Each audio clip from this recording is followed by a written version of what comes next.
Hello, and welcome to drillingcontractor.org. I'm Kelly Ainsworth here at OTC 2016 in Houston.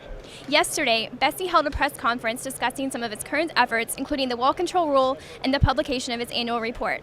With me to tell us more about these efforts is Lars Erbst. How are you doing today, Lars? Doing great, thank you. BSEE just released its 2015 annual report. Could you tell us about some of the key points from that report? Sure, the report is an annual report. This is our second year.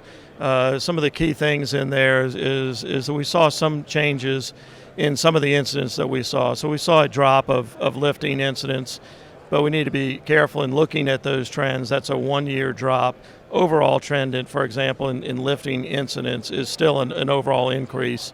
We're still seeing an overall increase in fires and explosions as well, although even in the last year we saw a drop in those incidents.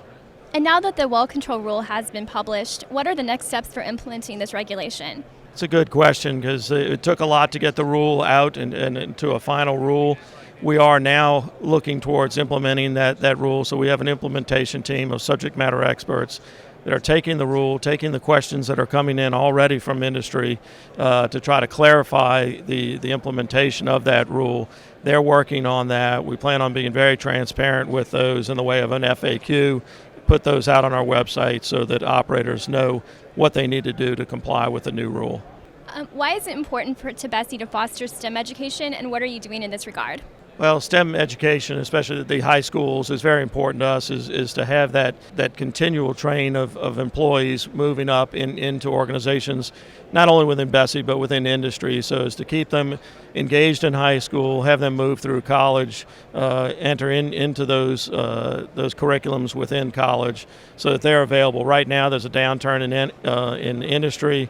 We need to keep them motivated to stay in this industry so that they're available when there is an uptick in the industry. Well, thank you for joining us today, Lars, and sharing some of BSEE's work with us. Thank you, I appreciate it. And thank you for joining us on drillingcontractor.org.